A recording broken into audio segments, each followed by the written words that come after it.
Bengal safe Murshidabad জেলায় ফার্নিচারের জগতে এক পরিচিত ও প্রতিষ্ঠিত নাম। 57 বিবি সেন রোড, বহরমপুর, মুর্শিদাবাদ। পথ নিরাপত্তায় বহরমপুর থানার পুলিশের কড়া পদক্ষেপ। মুখ্যমন্ত্রী মমতা বন্দ্যোপাধ্যায়ের অনুপ্রেরণায় সেফ ড্রাইভ সেফ লাইফ নিয়ে একাধিকবার সচেতন করা হলেও বেশ কিছু বেপরোয়া মানুষ আজও হেলমেট পরছেন না। এই দিন বহরমপুর শহরের সমবায়িকা মোড়ে যে সমস্ত বাইক আরোহীরা বিনা হেলমেটে গাড়ি চালাচ্ছেন তাদের প্রত্যেককে পুলিশের কড়া বার্তা। পাশাপাশি বাইকের এই গতিতে লাগাম লাগাতে পুলিশের কড়া পদক্ষেপ।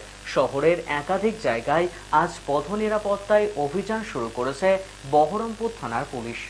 ভাই পার্সেল বের করতে এসেছিলাম, হেলমেট পরে আছে এই জন্য জরুরি তো নিশ্চয়ই। তো আমার হচ্ছে না, ওটা ডেলিভারি পার্সেল ডেলিভারি করতে যাচ্ছিলাম। হ্যাঁ সেটা তো তাহলে কিছু বলে হেলমেট না পরার জন্যই বলবো।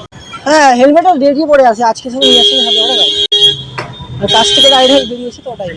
আবার হেলমেটটা আনা হয়নি তাই। হেলমেট কোথায় আছে?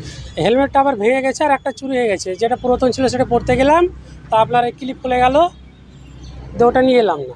কি কারণে বললো পুলিশ? হেলমেট না থাকার কারণে। হেলমেট মানে জরুরি, হেলমেট পরা কি জরুরি? অবশ্যই অবশ্যই, হেলমেট ছাড়া তো আমি বেরোই না। বেঙ্গল সেফ মুর্শিদাবাদ জেলায় ফার্নিচারের জগতে এক পরিচিত ও প্রতিষ্ঠিত নাম। মনের ভাবনাগুলো প্রকাশ পেল, ঘর সাজাতে ইচ্ছে হলো, রকমারি আসবাব আছে একসাথে, চলো ঘর সাজাই বেঙ্গল সেফের সাথে, বেঙ্গল সেফের সাথে। বেঙ্গল সেফ 57 বিবি সেন রোড, বহরমপুর, মুর্শিদাবাদ।